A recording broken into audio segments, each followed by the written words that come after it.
Tenemos en línea ahora un invitado, un hombre que sale mucho por la televisión, se lo ve en el canal TLB Corta 1, y lidera un proyecto que se llama Proyecto para la Segunda República Argentina. Es Adrián Salvucci.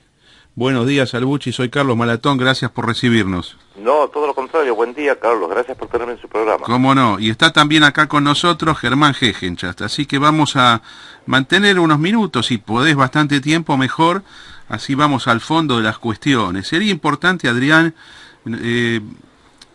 como una muestra de respeto y para no ingresar en calificaciones que pueden ser improcedentes, ¿qué pasa si yo te pregunto cómo te identificás ideológicamente? ¿Vos cómo podrías contestar? Ideológicamente me identifico como pragmático al máximo, no ideologizado ni de izquierda, ni de derecha, ni de centro. Considero que esos son conceptos ideológicos pertenecientes al siglo XX, por no decir al siglo XIX. Bien. Creo que en el mundo actual ha cambiado todo de una forma tan dramática, especialmente las relaciones de poder, en gran medida debido a la tecnología, que ya hoy hablar de izquierdas, de derechas, de centro es probablemente un despropósito. Hay que mirar no hacia atrás en lo ideológico, sino hacia adelante, no solamente en lo que se refiere al interés de los argentinos, sino también de la región y del mundo entero, que se ha transformado el mundo, por así decirlo, en un animal, para decirlo coloquialmente, sumamente peligroso, que obliga a que los pueblos estén por lo menos alertas. Bien. Y dispuestos a entender qué es lo que pasa a su alrededor. Bien, y si bajamos, por ejemplo, al aquí y ahora argentino, ¿no? Y teniendo en cuenta la salvedad que vos dijiste, que las categorías ideológicas son antiguas y son difíciles de aplicar, pero si vamos a las preferencias, va a haber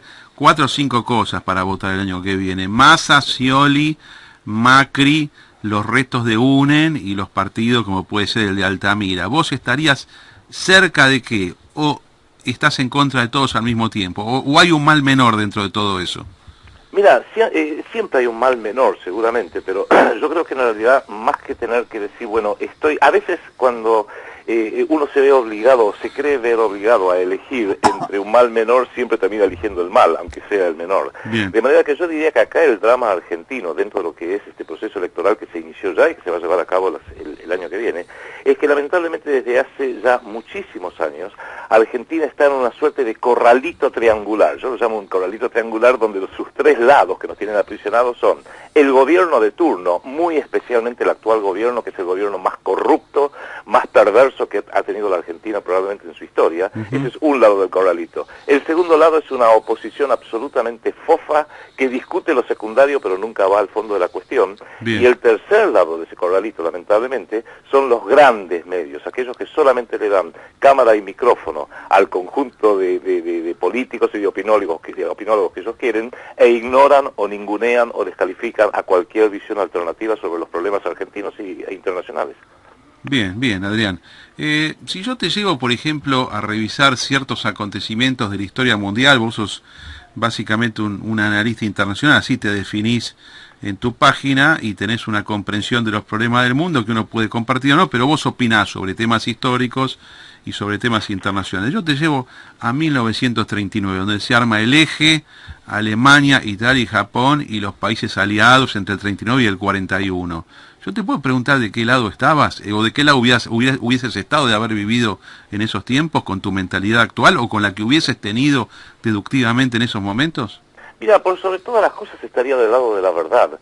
Sé que algunos conflictos que me han traído esta posición muy pragmática que adopto sobre no solamente los acontecimientos actuales, sino los acontecimientos históricos, porque la historia es el gran maestro para entender la actualidad. El hombre que no entiende el pasado histórico es que como el hombre que tiene amnesia de repente, no sabe quiénes son sus amigos, sus familiares, etcétera.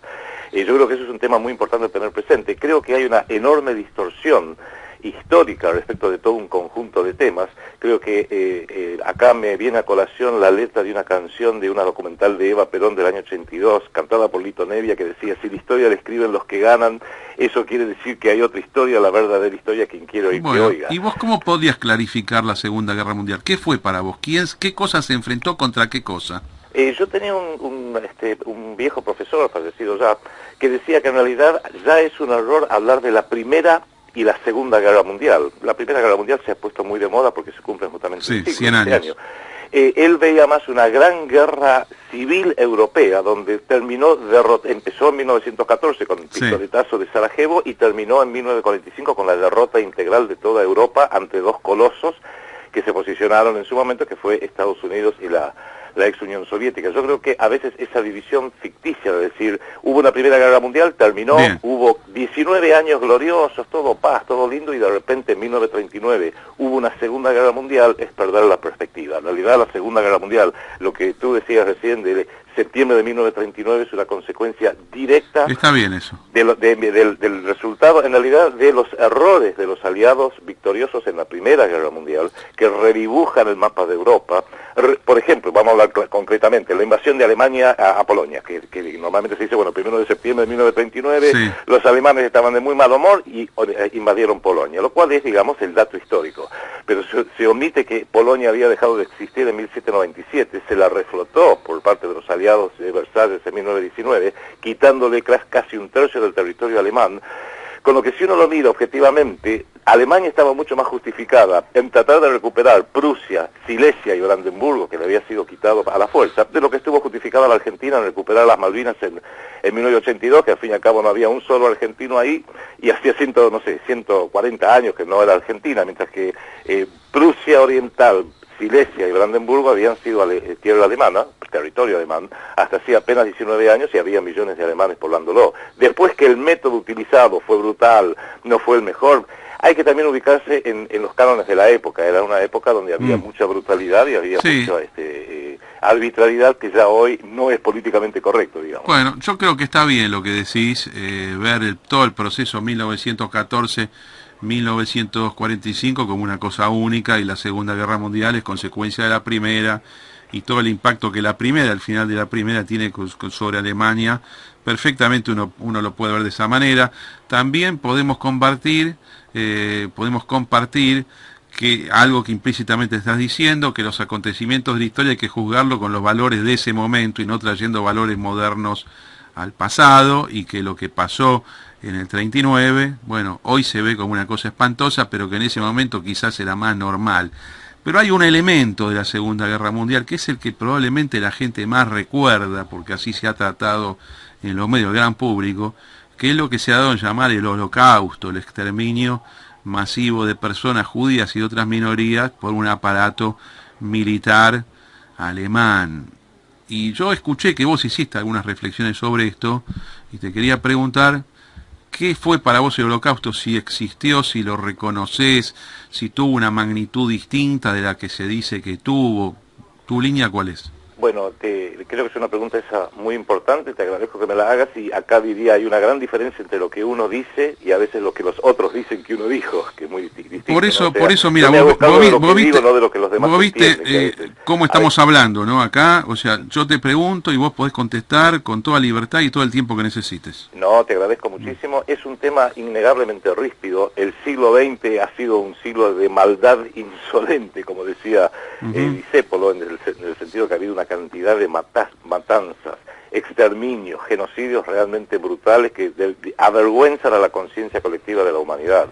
Innegablemente hubo una persecución terrible, despiadada, injusta, violenta y criminal, diríamos, directamente, de sectores enormes del pueblo judío en Europa, como lo hubo de otros pueblos. Ha habido millones de muertos en toda Europa y en distintas partes del mundo, desde antes de la Segunda Guerra Mundial, durante la Segunda Guerra Mundial y a posterior de la Segunda Guerra Mundial. Lo que a veces yo cuestiono es la forma como se le da un énfasis, no voy a decir exagerado, porque la muerte de todo hombre es importante y uno nunca puede exagerar demasiado lo que es la muerte de aunque más no sea una persona, sino en general de la incidencia histórica y el uso y abuso que a veces se hace de lo que fue la persecución del pueblo judío en Europa para justificar otras cosas posteriores a la Segunda Guerra Mundial, ya cuando estaban enterrados los nazis, enterrados Hitler o donde diablos haya ido a parar, etcétera, y que se utiliza en gran medida para objetivos políticos actuales, ya no de justicia, porque lamentablemente con los muertos no se puede hacer justicia fuera de honrar su memoria, que está perfecto y es correcto, pero sí ha habido, digamos, una suerte de focalización muy importante sobre esa persecución, ignorando otras terribles que se han cometido, e incluso en alguna medida, Carlos, con un gran interés de decir, bueno, acá hay un gran derrotado, va a tener que pagar por las culpas de todos, que ya había un antecedente en ese sentido, que era una de las cláusulas del Tratado de Versalles de 1919, donde Alemania se vio obligada a aceptar la total culpabilidad por la Primera Guerra Mundial, cosa Está que bien. una suerte de despropósito. Por ejemplo, el tema de lo que se llama el Holocausto, que es el exterminio de 6 millones de judíos en el conteo oficial que hace el Estado de Israel, el Museo del Holocausto. Sí, sí. ¿Qué es lo que, si vos ponete del otro lado, qué es lo que tienen que decir? No, acá no pasó nada, no fue tan grave. Y van a decir, esto fue una cosa tremenda. No, Esto es comprensible, ¿no? ¿Qué pueden hacer? No, mira, yo acá me refiero a un libro que fue escrito justamente por un miembro de la colectividad judía norteamericana, universitaria, que se llama La industria del Holocausto, reflexiones sobre la explotación del sufrimiento judío durante la Segunda Guerra Mundial, que le escribe un profesor de New York University, de nombre Norman Finkelstein. Sí. Y Norman Finkelstein dice, por supuesto que hubo una persecución del régimen nazi contra los judíos, y no solamente contra los judíos. Hubo persecuciones de todo tipo, pero lo que él cuestiona, y esto es lo que yo cuestiono también, vamos a ponerlo bien claro, es el uso político que se hizo de esa terrible persecución después de la Segunda Guerra Mundial para llevar agua a favor de un tercer Estado, que en este caso es el Estado de Israel. Ahora vamos a hablar del tema del Estado de Israel. A mí me parece, esto sí es una opinión que la comparto con vos, que el tema del Holocausto fue importante, pero no tuvo tanta difusión, digamos, entre 1945 y 1993. Yo creo que 1993 es un momento importante por la película La lista de Schindler, de Spielberg. Eso es lo que levantó el tema del Holocausto, muy fuerte. No era tan importante. Hoy en día sí es un tema que está en las primeras planas y se habla todo el tiempo. Pero me parece que es como inevitable que se hable de una cosa así. Yo te quiero aclarar, siempre pienso en todos los holocaustos, absolutamente. No me olvido del Khmer Rouge camboyano, ni de los genocidios hechos por el comunismo soviético, y yo creo que es razonable ponerlos todos en un pie de igualdad. No es que una cosa más importante, todo es importante. Innegablemente, y el hecho de la película esa de Schindler, que realmente es una obra de arte por la forma como está actuada, por la música, por un conjunto de temas que hacen a lo que es al cine o a la cinematografía como arte, es un hito importante. Quizás no el único, pero acá yo creo que rescato algo muy importante de lo que vos dijiste. Cuando una película, un film, una dramatización de eventos reales, vamos a decirlo así porque es una dramatización de eventos reales, puede lograr esa corriente a favor o en contra, como vos estás describiendo. Estamos hablando ya de algo que es importante, que creo que tiene mucho que ver incluso con toda la temática del Holocausto, etcétera, que es la acción psicológica. Porque si yo puedo modificar la visión, la percepción que tiene un pueblo, un mundo entero respecto de un determinado evento a través de un conjunto de películas o un conjunto de documentales o dramatizaciones o libros, estoy en alguna medida aplicando una acción psicológica que va a hacer que pero el tema sí, y no a otra. El tema si es cierto o no, y vos sabés que con el Holocausto existen personas que dicen existió, otros que dicen existió pero no fue tan grave, y otros que son totalmente negacionistas. No, el negacionismo es una estupidez. No se puede negar las violencias que se cometieron, los atropellos y las injusticias cometidas durante la Segunda Guerra Mundial. Bueno, eso sería un absurdo. Vamos. Negarlo no, lo que creo que no ha habido es, creo que ha habido más un posicionamiento de un enfoque con un objetivo político posterior a la Segunda Guerra Mundial, cuando lamentablemente los muertos de la colectividad judía, los muertos de todos los bandos, ya estaban muertos e irrescatablemente. En ese sentido, se utilizó y se sigue utilizando para descalificar y para no permitir que se entren en determinados temas. Por ejemplo, yo creo que sí, innegablemente existió, eso yo jamás lo he negado ni lo negaría. Hay una simplificación que tiene mucho que ver también con el interés político de cada uno. Mirá, yo te voy a dar un ejemplo, nada más que creo que a lo mejor puede servir para esto o no. Yo soy un gran amante de la música. Bien. Y me parece que uno de la música, de la buena música, ¿no? O sea, del Teatro Colón, por así decirlo. Me pareció un ejemplo de una idiotez prácticamente insondable es que durante el Tercer Reich se prohibió la música de Mendelssohn, porque era judío, un compositor de primerísimo, que es el que rescató a Bach para la historia. Eso me parece que es despreciable y solamente un estúpido puede ser algo así. Pero también me parece despreciable y estúpido que en Israel no se puede ejecutar la música de Ricardo Wagner, a pesar de los efectos de Daniel Barenboim, un argentino, doble nacional, argentino-israelí, que es un espléndido director, lo ha tratado de hacer y lo han abucheado, lo han ninguneado, lo han agredido. Bueno, está bien, es un comentario valioso el que está diciendo. Creo que no hay ningún problema en escuchar Wagner. Inclusive uno puede escuchar la música de la contra. ¿Cuál es el problema? Esto es así. Desde el punto de vista cultural, yo puedo poner un discurso de Hitler porque me interesa analizarlo, o puedo leer libros del comunismo soviético porque también tengo interés. Te hago una pregunta, Salvucci. ¿Qué es para vos el judaísmo? ¿Es una religión, es un pueblo, son comunidades? ¿Qué es exactamente? Bueno, te agradezco esa pregunta porque creo que es muy importante y tiene mucho que ver con esto que estábamos hablando recién del holocausto, que después a lo mejor me gustaría hacer alguna idea al respecto. Bueno. Y yo, en los análisis que hago, soy muy crítico de la política exterior del Estado de Israel, de la política exterior de Estados Unidos, que viene sosteniendo en forma incondicional, las votaciones de la ONU a lo largo de 50 años lo demuestran, a ese Estado, y creo que tiene que ver con una excesiva influencia que tiene la comunidad judía dentro de Estados Unidos sobre la política exterior norteamericana. Se han escrito libros muy interesantes al respecto. Ahora bien, yo creo que acá uno de las canalladas modernas, y me he visto directamente afectado porque a mí la DAIA, la Delegación de Asociaciones Israelitas en la Argentina, me ha acusado sistemáticamente de antisemitismo. En su informe anual sobre antisemitismo, creo que en los últimos 7 años aparezco todos los años como uno de los grandes y virulentos antisemitas y no sé qué otro. Vos decís que no lo sos. No, de ninguna manera, de ninguna manera. Fíjese una cosa, yo divido entre 4 categorías. Por un lado está el pueblo judío, un pueblo muy pequeño numéricamente. Las propias cifras de la Jewish Virtual Library de Estados Unidos, o cifras de fuentes judías, hablan de que es una comunidad de unos 16, 17 millones de personas en todo el mundo. Estamos hablando del 0,2% de la población del planeta, 0,2%. Con lo cual, una comunidad tan pequeña, el que se molesta con esa comunidad, justamente por ser una comunidad con un bagaje étnico y cultural, es un imbécil. Segunda categoría, el judaísmo como una religión.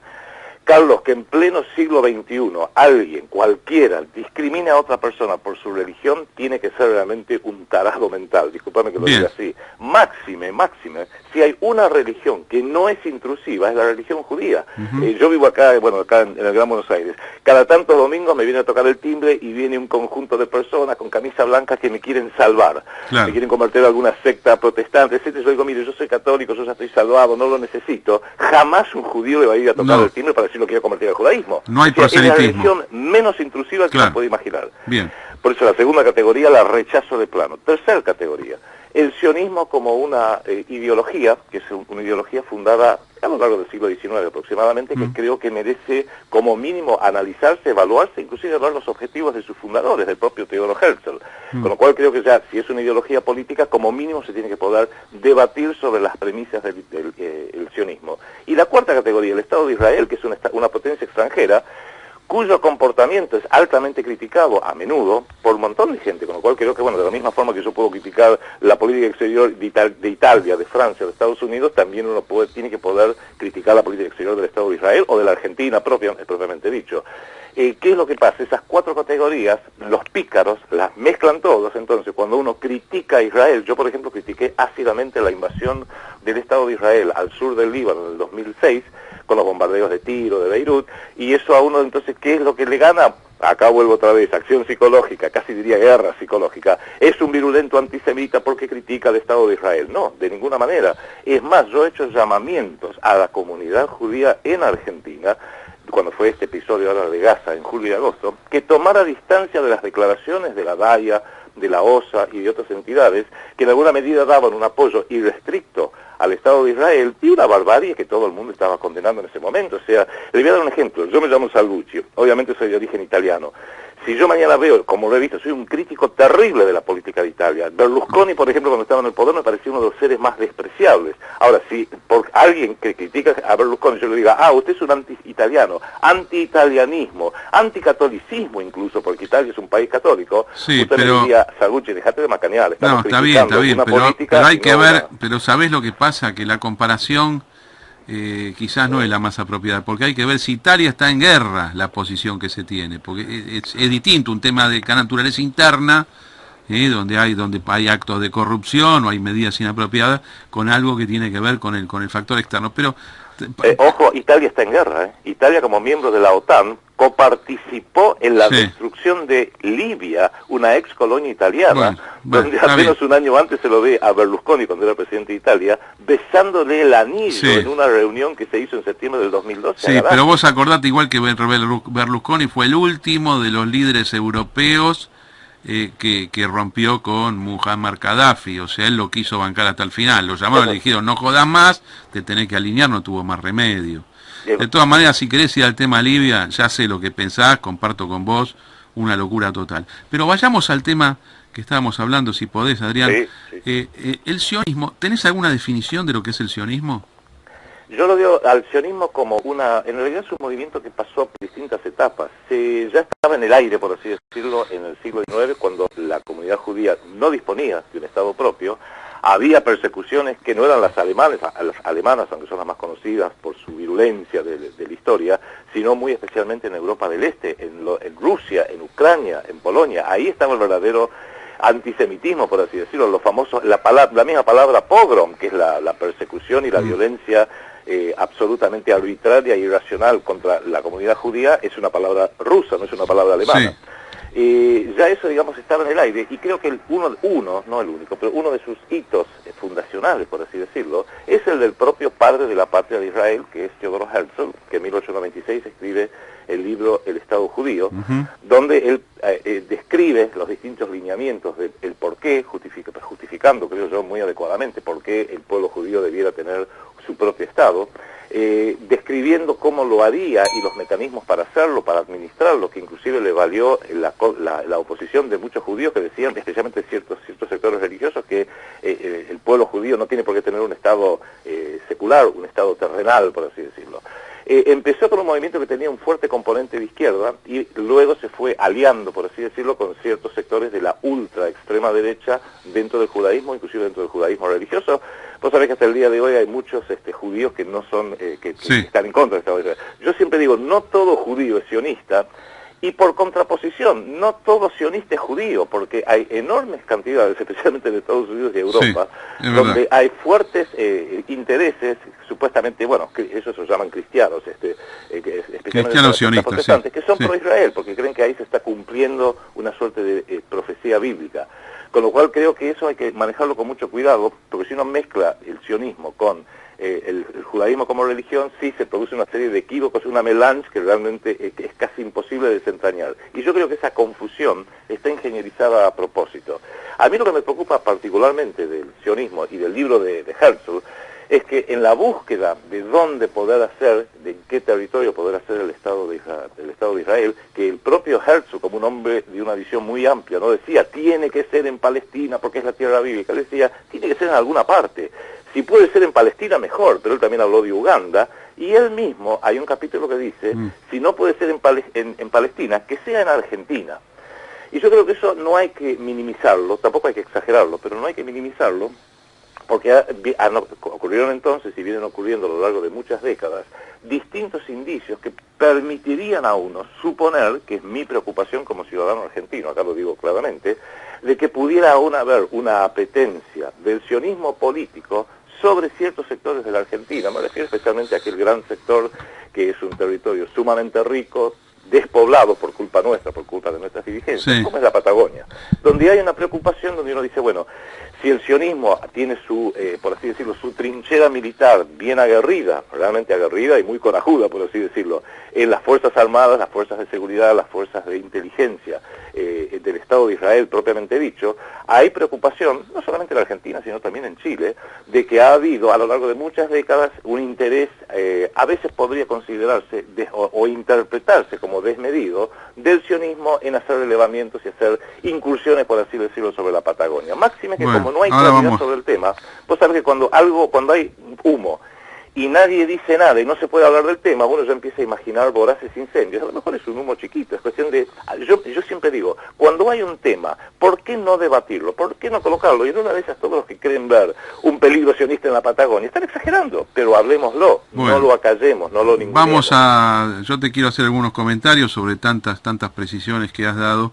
A mí me parece que vos estás entendiendo, conocés perfectamente la historia del movimiento sionista y sabés, diste justo con las fechas, diste los antecedentes de las fechas, dijiste que fue cambiando ideológicamente. En realidad esta parte yo quisiera decirte que el sionismo como tal es una formalidad que dice que los judíos tienen que recuperar el estado perdido en el año 70 después de Cristo, y después vos le das el contenido ideológico con las ideologías tradicionales que quieras, o sea que no es que primero era de izquierda, después de derecha, siempre hubo todas las líneas. Por supuesto, el Estado de Israel se fue derechizando con el paso de los años, producto de todas las guerras que tuvo. Ahora, la especulación sobre de 1897 que vos mencionaste, dónde se haría el Estado judío, esas eran especulaciones teóricas, se hizo donde había que hacerlo, no en otro lado.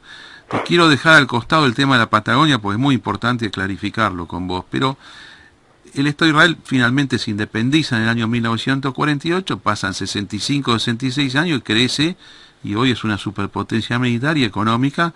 Es correcto lo que vos decís, bancada por Estados Unidos en las últimas décadas, por lo menos, y con fuerte lobby judío en Estados Unidos que ayuda. Pero esto es normal de la política. Ahora, vamos a la parte de legitimidad.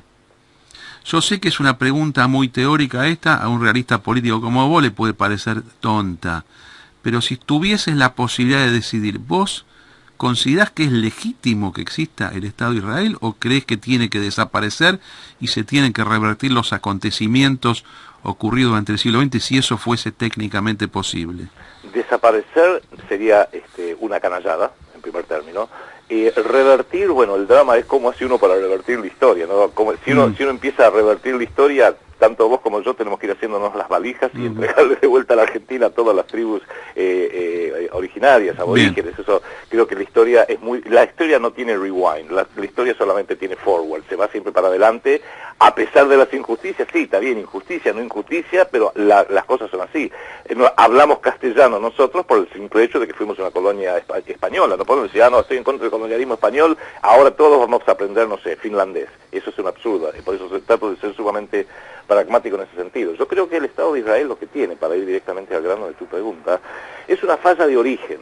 Y la falla de origen es la forma como nació, impuesto por las potencias occidentales a través de un apoyo, podríamos decir, muy importante, no voy a decir irrestricto, pero sí muy importante, no solo militar, sino político, financiero, diplomático, para que ese Estado se impusiera a través de la fuerza. No olvidemos que el Estado de Israel nace en gran medida a través de la acción terrorista de 4 grupos principalmente, que fueron tan honrados por la propia historia y el pueblo judío, que sus fundadores fueron primeros ministros. El Irgun Tzvai Leumi tuvo como director o como líder a Menachem Begin, luego primer ministro del Estado de Israel, que es el hombre que destruyó el Hotel Rey David, que era la comandancia militar británica, como un antecedente directo a las explosiones de la embajada y de la AMI en la Argentina, casi el antecedente histórico, la voladura de un edificio público de esa manera. Yitzhak Shamir fue el director, dirigía el grupo Stern, que lo asesinó al conde Folke de Bernadotte, enviado por la ONU por allá por el año 46-47 para lograr una paz, porque justamente no quería que los palestinos tuvieran un Estado. Y ese quizás es el drama. Yo creo que tiene que existir un Estado de Israel, obvio, existe, y tiene que haber un Estado palestino. Es más, yo siento una gran admiración, siempre la sentí, la sigo sintiendo cada vez más a medida que pasa el tiempo, por un primer ministro israelí, que fue Yitzhak Rabin. Yitzhak Rabin buscó, a pesar de que realmente le era terriblemente difícil, héroe de la guerra de los 6 días, general del ejército de Israel, buscó en la solución de 2 estados. Y ahí creo que cuando uno ve el cronograma de eso, se explican muchas cosas, incluida la AMIA, la voladura de la AMIA. Se produce una lucha interna tan terrible dentro del propio sionismo en general, a nivel internacional, como el Estado de Israel, que el clímax de esa violencia interna sorda, intestina, terrible, lo sufrió Israel y lo sufrió todo el Medio Oriente, creo yo, y el mundo. Cuando el 5 de noviembre de 1995, Yitzhak Rabin es asesinado en la vía pública, no por un musulmán fundamentalista, no por un neonazi alocado, sino por un muchacho, Amir Igal, de la ultraderecha del movimiento de los, vinculado al movimiento de los colonos ilegales. Bueno, pero fue un hecho individual, no importa. Claro, y en definitiva fue asesinado por la propia tropa, y lo trágico es que... No, pero es un tipo que actuó solo. De todas maneras, volvamos al tema de la Patagonia, que es muy interesante. Yo por momentos, te digo la verdad, cuando te escuchaba, te veía por los videos donde vos hablabas de Patagonia, yo digo, esto es el plan Andiña de Beberás y Allende. Beberás y Allende, recordémoslo, no para vos que conoces todo, pero para los oyentes, era una persona que en los años 60 decía que había un plan judío para adueñarse de la Patagonia. Y se basaba en alguna fuente que vos nombraste recién. Y te vi también hacer alusión a los turistas israelíes que viajan por la Patagonia, que los identificaste humanamente en forma perfecta. 20 y pico de años, chicos que terminan el servicio militar. Claro, vos decís, estos tipos son militares, en realidad son conscriptos que se van de vacaciones a la Patagonia, como se puede ir a Bolivia, a la India o a Tailandia. Pero me parece que vos en alguna medida estás viendo eso como si fuesen enviados que van a investigar el terreno a ver cuánto nos podemos robar esto. Y lo único que falta, no vos, pero alguna puede decir, bueno, y se hace un túnel subterráneo que va por abajo del océano, que desemboca en Jerusalén, ¿no? Entre la Patagonia y Jerusalén. Yo te digo, la verdad, ese es un turismo inofensivo, nadie tiene en la cabeza una cosa así. Esto, perdón que intervenga, ¿no? Pero yo estoy preguntando, pero acá te estoy dando una opinión mía también. No, pero Carlos, por supuesto, esto es una charla civilizada. Un amigo mío siempre dice, donde hay dos personas inteligentes discutiendo, nunca hay acuerdo en un 100%, porque solo los talados se ponen de acuerdo en todo, ¿no? Bueno, partido de fútbol, por ejemplo. En definitiva, yo creo que acá tres cosas te diría en gran medida. Jamás lo cito ni me refiero a ninguna obra, trabajo, ni realmente me interesa mayormente de Walter Beberás y Allende, que sé que fue uno de los impulsores, digamos, de este plan conspirativo, por así decirlo. También eso tiene muy mala prensa y hay que evitarlo como la lepra, por así decirlo. Yo jamás menciono al plan Andiña, como jamás menciono tampoco los protocolos de los sabios de Sion, y la otra piedra de escándalo, salvo en un único programa que hicimos en Canal TV1 con mi colega Enrique Romero, para aclarar que cuando se habla de los protocolos de los sabios de Sion, no se sabe quién diablo los pudo haber hecho, no hay prueba de nada, y que en definitiva es un documento que ha tenido un uso tan dubitativo que yo creo que lo mejor que hay que hacer es directamente evitarlo. Yo prefiero ir digamos, citar fuentes que son absolutamente verificables, que uno podrá decir estoy de acuerdo o no, pero que sea una fuente mínimamente seria. La obra de Leopoldo Pinsker, la obra de Theodor Herzl, los dichos de distintos primeros ministros o procesos políticos como el asesinato de Rabin que han tenido lugar, o lo que vemos hoy en día, la carencia de un Estado soberano en Palestina es una injusticia mundial en contra de del propio pueblo palestino. Pero existe el Estado palestino. Sí, me preocupa, digamos, el hecho de que haya estos jóvenes israelíes, que no creo que sea tan inocente, quizás como vos estás diciendo, porque si yo... Son tipos que se van de vacaciones al Buchi, en serio, te digo. No, está bien. No les importa nada de la política, no quieren saber nada. Terminado el ejército, se van de vacaciones. Eso, como tú lo dices, puede que sea el caso de muchos de ellos, quizás en algunos no, y te voy a decir por qué, porque fíjate que hay un senador chileno, el senador Eugenio Tuma, que es vicepresidente del Senado de Chile en estos momentos, fue el coordinador de la campaña para la reelección de Michelle Bachelet, un hombre de izquierda, casi se diría. Él es de origen palestino, eso lo aclara, que él también ha manifestado por televisión públicamente, perdón, su gran preocupación de que él habla de que haya 9 mil mochileros, como se los suele llamar, israelíes por toda la Patagonia chilena, haciendo relevamientos, etcétera, etcétera, y parece que los gobiernos no toman conciencia de ello, o es tabú siquiera hablar del tema. Ese es un ejemplo que creo que por lo menos hay que tenerlo presente. Y lo otro es que cuando en septiembre del 2003 se filtró que aparentemente el entonces jefe del ejército, el general Roberto Bendini, también había manifestado en la Escuela Superior de Guerra, en una conferencia privada, cerrada al menos, que le preocupaba que hubiera estos mochileros porque no quedaba en claro, y está bien, obviamente voy a agarrar un caso extremo, si la milicia israelí quiere hacer un relevamiento en el sur, no van a ir de uniforme, van a tratar de mimetizarse. Es lógico que lo hagan. Cualquier potencia lo hace. Pueden hacerlo con una causa, por una razón absolutamente justificable, o puede que sea una quinta columna. Hay distintas interpretaciones que se pueden hacer al respecto. Cuando él expresó su preocupación por eso, fue tal el escándalo que armó la Gaia, que la Gaia logró torcerle el brazo, por así decirlo, al presidente Kirchner, que insisto, para mí es uno de los presidentes más despreciables que hemos tenido la mala suerte de sufrir en la Argentina, y lo obligó al presidente a echarlo, a relevarlo. Como yo digo, ¿quién nombra el jefe del ejército del 2013? ¿El presidente de la Nación o la Gaia? Está bien. Y esas son cosas que creo que hay que tenerlos presentes.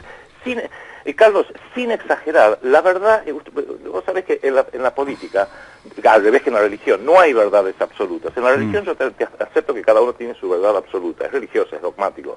En política no hay dogmas, no debiera haber dogmas.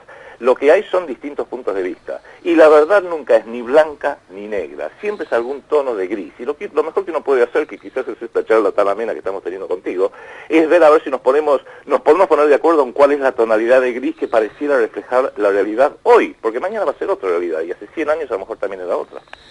Bien. Salvucci, ¿qué fueron los atentados para vos de 1992, 1994, AMIA, Embajada del Estado de Israel? ¿Autorías? ¿Tenés alguna sensación al respecto?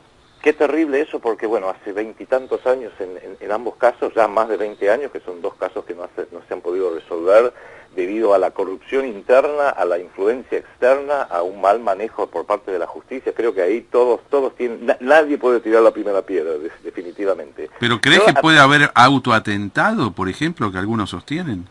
Mira, lo que puede haber, creo yo, y acá creo que amerita como mínimo evaluarlo. Insisto, yo todo lo que propongo, sea lo de la Patagonia, sea la problemática política, sea lo que va a pasar el año que viene con las elecciones, sea el tema ahora de la AMIA y de la embajada que estamos abordando, es abramos un debate para que la gente esté informada. ¿Por qué digo esto? Porque se ha buscado en forma total a ver cómo podemos hacer para echarle la culpa a Siria primero, y ahora Siria e Irán especialmente, con lo cual a nadie le escapa que culpar a Irán no es un hecho aislado. Culpar a Irán también es alinearse a una geopolítica norteamericana, británica, de la OTAN e inclusive de Israel. Quizás no tanto bajo el gobierno Obama, pero bajo el gobierno de Bush, por ejemplo, durante 8 años, todos los días había una amenaza que mañana voy a atacar preventivamente a Irán. No se hizo por distintas razones, pero la amenaza estaba. No se hizo porque no había cómo hacerlo. No se hizo porque en realidad, fíjate vos una cosa, ahí vuelvo hago un pequeño aparte, vuelvo a la acción psicológica, se la ha satanizado a Irán. Es claro que yo no entiendo al Islam, yo no lo entiendo, o sea, es un problema mío cultural, jamás me haría musulmán ni mucho menos. Sin embargo, no creo que no lo entiendas.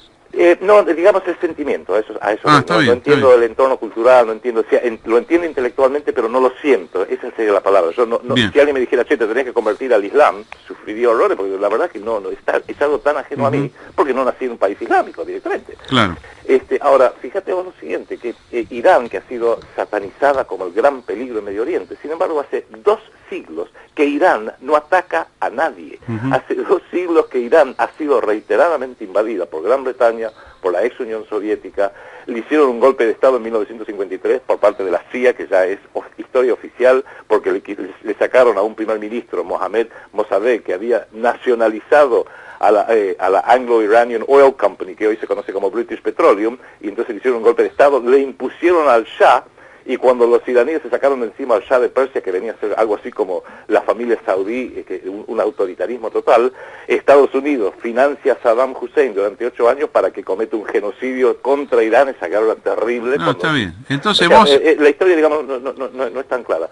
Sin embargo, en el caso, volviendo a la AMIA, yo creo que como se ha tratado de explicar con una falsa pista iraní, una falsa pista, creo yo, Siria, y no ha habido pruebas, porque no ha habido pruebas. El propio tribunal británico ha tenido que rechazar cuando Argentina pidió el arresto del ex embajador Soleimán, porque no hay pruebas. Se habla mucho, pero no hay pruebas, y sin embargo no se ha indagado respecto de otra pista, que es la pista israelí, que tiene que ver con esta lucha interna, cuando los sectores radicalizados de la ultraderecha se querían sacar de encima a los más moderados y pacifistas del Partido Laborista, muy especialmente, porque para mí es una figura histórica favorita, al primer ministro Rabin, porque Rabin había logrado... Pero entonces vos me decís pero ¿en serio estás comprando que puede ser un autoatentado, que puede ser fuente israelí? considerando que, esto vos lo sabés muy bien, que el Mossad y que los servicios secretos de Israel son de primer nivel, son, digamos, ingeniería. Que pueden hacerlo, pero, a ver, nunca hicieron una cosa así. Este es el problema. A mí me parece bien lo que vos dijiste de Irán recién. En 2 siglos nunca atacó a nadie y fue atacada a Irán. Los antecedentes del Mossad, la inteligencia israelí, del Estado de Israel y en general del pueblo judío, no se registran autoatentados. Esto mira, es lo que te digo. Normalmente, acá entraríamos ya en otro rubro distinto, el autoatentado, que también es un fenómeno conocido como los ataques de bandera falsa, y dan para hablar muchísimo, y hay distintas visiones y hay que ser muy cuidadoso porque muchos entran en lo que ya podríamos llamar ciertas teorías conspirativas absolutamente patológicas, por así decirlo. Yo creo que acá lo que amerita, y en esto quiero ser muy cuidadoso como lo digo, que se investigue si existiría a lo mejor algún indicio de que lo que pasó en la embajada, y muy especialmente lo que pasó en la AMIA, refleja alguna lucha intestina de Israel, máxime cuando uno lo ve en el timeline, en el cronograma, por así decirlo, de esta lucha interna entre los distintos sectores que se oponían al primer ministro Rabin, que se oponían a que, por ejemplo, el 1 de julio de 1994, mirá la fecha que le estoy dando, el 1 de julio de 1994, apenas poco más de 2 semanas antes del ataque de la AMIA, Rabin acepta, con asco, y lo entiendo, que vuelva a Palestina después de 20 y tantos años, Yasser Arafat, con todas las celebraciones que hicieron, que lo entiendo porque es como aquel famoso apretón de mano que se lo da casi con asco ahí con Clinton en la Casa Blanca. No, que no podía, no podía ser efusivo ante su propia opinión pública. Un hombre occidental dándole la mano claramente a un hombre que lideraba un grupo guerrillero y lo seguía haciendo en ese momento, pero él hizo un esfuerzo enorme que creo que la ultraderecha se volvió loca, especialmente él estaba redimensionando el Shin Bet, que era el que entre otras cosas tenía a cargo la seguridad de las embajadas y de las instalaciones israelíes en el exterior. Y cuando uno lo mira dentro de esa óptica, el ataque del 18 de julio de 1994, terrible, se produce justamente en un momento donde estaba dirimiéndose eso, y su clímax viene 14 meses después con el asesinato del primer ministro Rabin. Sí. En el último acto del 18 de julio, acá en Buenos Aires, hubo 2 actos. Y en el segundo acto habló un señor de nombre, si mal no recuerdo, Hugo Friesberg, donde él, claro, lo que pasa es que los medios locales, que son muy alineados a Nación, Clarín, a la geopolítica norteamericana y por ende a la geopolítica del Estado de Israel, esto lo ignoraron por completo. Pero si quieres, yo después te puedo mandar el link porque está grabado en video, donde él dice que cómo es que en el momento que se produjo y que yo casi muero y murieron amigos míos que estábamos trabajando en la AMIA, no había ningún líder importante porque tenían otra reunión, porque tenían algo afuera, medio dejó picando en el aire, cuestionando de que a lo mejor algunos estaban al tanto de que venía un ataque de ese tipo. No lo digo todo, lo dice un yo la verdad que eso creo que es imposible, el autoatentado, esto que está diciendo. Lo que sí te digo es que Argentina nunca entendió estos atentados. No tuvieron nada que ver con Argentina estos atentados. En todo caso tienen fuente externa, se manifestaron acá y Argentina no tiene por qué pagar por un hecho que viene del exterior. Y Carlos, la comunidad, ahí estoy 1000% de acuerdo contigo. Y justamente la canallada y la cobardía del gobierno Menem y de todos los posteriores gobiernos que permitieron, es más, invitaron a que vengan países extranjeros, los servicios de seguridad de Estados Unidos y de Israel notablemente, para, comillas, ayudar. No, está bien, preso todavía. Pero yo digo que la Argentina no es responsable de esto. No, Argentina es un atentado que se hizo en su territorio. Entonces, ¿qué es lo que hay que pagar? Que vayan a pedirle las indemnizaciones y las reparaciones morales a los autores de los hechos. Yo no tengo la culpa de esto. Bueno. Lo que pasa es que no hay indicio certero, porque si no ya estaría totalmente, se habría hecho público, de que el autor directo fue Irán, o en forma directa o en forma indirecta a través de Hezbollah, que en alguna medida es lo que se pretende. Salvucci, como manejás todos estos temas a la perfección, comparta yo o no las cosas, vos tenés tu interpretación, pero los hechos históricos los conocés, tenemos por ahí diferentes lecturas. Primavera árabe y los últimos años de lo que fue ya tanto Estado Islámico como la guerra civil siria, me parece que son tema que te puede interesar. Danos en 2 minutos, pues se nos acaba el tiempo, tu visión. Apretadísima visión, porque como todas las cosas, está la versión de 3 horas y la de 30 segundos. Vamos a hacer la de 30 segundos. Bien. Y yo creo que ante el fracaso, la guerra se ha transformado en algo totalmente distinto a lo que era antes. Antes un país agarraba e invadía a otro. Hablábamos hace un rato de 1939. Un país se levantaba un día, invadió al otro, si gano me lo quedo, si pierdo me derrotan. Hoy en día la guerra es infinitamente más compleja. Tiene distintos frentes, tiene un frente diplomático, un frente económico, un frente financiero, un frente político, un frente mediático, que es muy importante subrayarlo. Yo creo que la buena parte de la primavera árabe es ingenierización que se viene realizando por aquellos poderosos que hoy quieren reformular el mundo, nos están arrastrando hacia un gobierno mundial. Hoy tenemos un gobierno mundial de hecho, nos están arrastrando hacia un gobierno mundial de derecho, con todas las terribles implicancias de ello. Al empezar sobre Medio Oriente, por distintas razones, por razones geopolíticas, por razones del petróleo, han ingenierizado, aprovechando problemas internos reales y genuinos, los han exacerbado para debilitar los estados nacionales, porque el gran enemigo conceptual institucional de un gobierno mundial son los estados nacionales y soberanos. De manera que han logrado debilitar de una forma tremenda a Egipto, por ejemplo, que es uno de los países regidores de la región, y han destruido aquellos países que son díscolos, que no aceptaban las directivas que venían de Occidente. Por ejemplo, Libia, y esto a lo mejor es algo que te interesaría hablar, que lo de Libia en definitiva tuvo mucho que ver con el hecho de que Libia iba a salirse del área dólar, de los petrodólares, para comercializar el petróleo, y ese es un antecedente catastrófico para no solo Estados Unidos, sino para el uso del dólar como una moneda mundial. Quería ser un dinar oro, con respaldo en oro, para comercializar el petróleo propio y el de África del Norte. Algo parecido hizo Saddam Hussein en noviembre del 2002, cuando pasó a vender el petróleo iraquí que le permitían, en vez de hacerlo en dólares, lo hizo en euros, noviembre del 2002, y en marzo del 2003 recibió la visita de George Bush a su país. Acá hay algo parecido, creo que se está ingenierizando, aprovechando las divisiones internas del Islam, las divisiones internas regionales con el Estado de Israel, para debilitar a los estados, generar convulsiones sociales, justamente por donde manejando, por así decirlo. Y mi temor, y con esto redondeo, porque sé que el tiempo se nos termina, y si quieres algún día me encantaría poderlo debatir contigo, esa ingenierización desde áreas poderosas de lo que es los grandes y terribles disturbios y violencia en Medio Oriente, creo que se pueden llegar a venir para acá y tengamos una, comillas, primavera latinoamericana, donde las diferencias acá son distintas. Acá no son de índole religiosa como son en Medio Oriente, sino la gran divisoria acá no es religión, sino muy ricos contra muy pobres, y ya creo que lo están haciendo. Este gobierno es un ejemplo espantoso de eso, donde la gran lucha social que se vendría aquí en Latinoamérica, ingenierizada desde afuera, con la coparticipación de cretinos internos, como el gobierno Kirchner, a la cabeza del caso de Argentina, para debilitar los estados nacionales en esta región. Y no con la Argentina como blanco principal, sino Brasil como blanco principal, porque en el tablero geopolítico Brasil es una permanente luz roja que preocupa, y creo que eso hay que interpretarlo y hay que tomar conciencia de ello. Bien, Salvucci, tenemos que seguir hablando. Yo te agradezco muchísimo esta conversación, la tonalidad en que se desarrolló. Me parece que estos temas hay que hablarlos de esta manera, sin demagogia.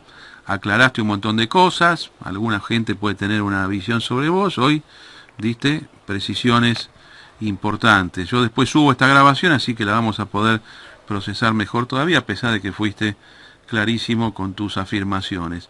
La idea sería volver a conversar antes de fin de año. Si nos da la posibilidad, te llamamos nuevamente, ¿está bien? El agradecido, Carlos, soy yo profundamente por la forma y el respeto total con la cual realmente me he sentido tan cómodo conversando contigo. ¿Cómo no? Estoy a tu total y absoluta disposición y te agradezco mucho y te mando un gran abrazo. Muchas gracias, Salvucci, hasta la próxima. Chao, hasta luego. Bueno, notable este tema, pero ¿cuánto tardamos? ¿Cuánto hablamos?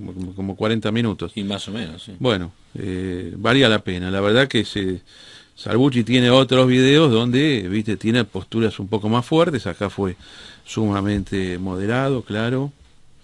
Interesante su posición. En realidad tiene mucha gente que simpatiza con él porque lo ve serio, lo ve una persona informada, está claramente informado, muy informado de todo el tema del Medio Oriente, lo sabe con precisión, con fecha, con todo. No es que va tirando frases y hace elucubraciones medias extrañas. Después, algunas cositas son discutibles, pero todo es discutible, todo es todo es opinable, ¿no? Lo que pasa es que no hay manera de construir opinión si no respetar los hechos, si no fabulás. Es justamente el tema de la opinión política tiene su punto de partida en la determinación de los hechos. A partir de ahí vos tenés una lectura de los hechos. Sí. Y esto trae también a colación al tema del revisionismo fantástico que se está haciendo de la historia argentina, ¿viste? O sea, no es un revisionismo histórico, es un revisionismo fantástico. Es fantástico, sí. De la historia, porque están haciendo fantasía. Bueno, vamos a hacer un pequeño corte y volvemos para rematar el programa de hoy tan interesante, por lo menos para mí, por esta conversación. Ya venimos, amigos, gracias. Bueno, amigos, seguimos acá, últimos 6 minutos del programa. Naturalmente que en esta pausa continuamos comentando con Germán Hegenchat el reportaje que le hicimos a Adrián Salvucci, que dirige un proyecto que se llama Segunda República, un hombre sí atacado por la DAIA. La verdad que yo he visto videos de él donde, digamos, alguno puede decir, este tipo está en contra de los judíos. Hoy lo aclaró bien el tema, la verdad que yo, perdón que insista con esto, pero lo aclaró bien. Un poco lo que pasó con Biondini, ¿no? Con Biondini yo hablé en el 2013 y prácticamente dijo cosas muy diferentes de las que se conocían de él. Y acá me parece que a la gente hay que dar la posibilidad de defenderse, porque uno dice, este tipo es antijudío, es negacionista del Holocausto, está en contra de la existencia de Israel. La verdad que Salvucci hoy por lo menos, negó ser antisemita y no dijo nada que pueda ser reputado antisemita. No negó la existencia del Estado de Israel, dijo que tenía derecho a existir, por supuesto, con fronteras seguramente distintas de las actuales, con otra política, pero él no restó legitimidad de esto. Y además, no negó el Holocausto.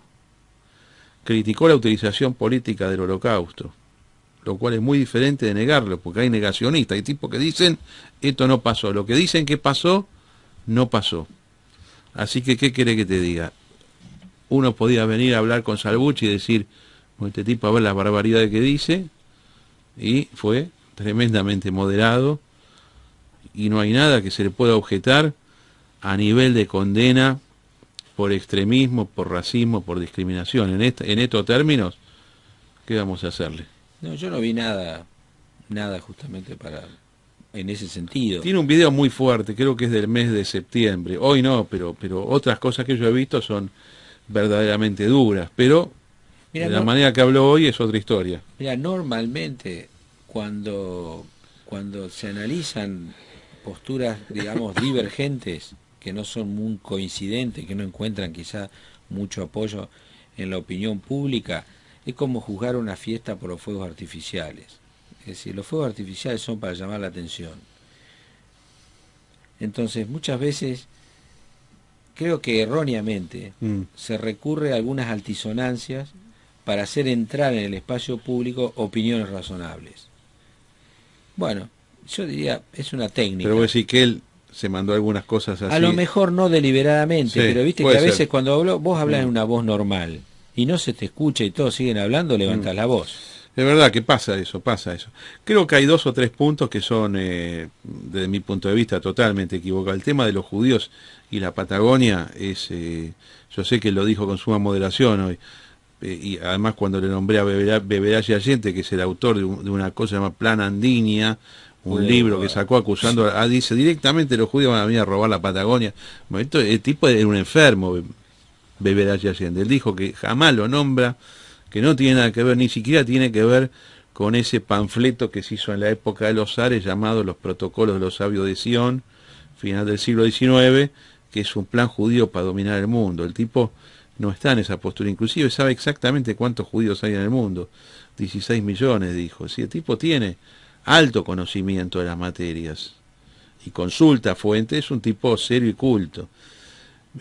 Otros 2 puntos que yo naturalmente le tengo que contestar, que se lo dije en su momento.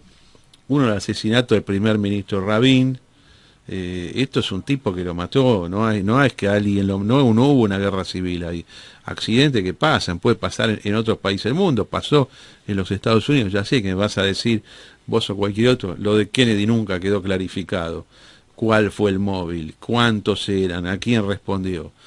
Y después lo de la AMIA acá en Argentina, yo te voy a decir lo que pienso de la AMIA. Autoatentado desde luego que no es. los servicios argentinos, responsabilidad argentina, por supuesto que no. Yo creo que fue un atentado terrorista, estilo Al Qaeda, no estilo Irán, no estilo sirio, estilo Al Qaeda, donde no hay reivindicación, y además creo que fue afuera de la AMIA, no fue adentro, que fue adentro de la AMIA, adentro. Los dos atentados son internos, vos tenés infiltraciones, no sé de qué manera. Los atentados con autobomba no son como se vieron en Buenos Aires. Yo lo conozco porque estuve en el Líbano y tienen otra modalidad. Pero temas que vamos a seguir conversando la semana que viene, estaremos atentos y concentrados como siempre en nuestros medios de comunicación, Facebook y Twitter, y nos vemos el lunes, Germán.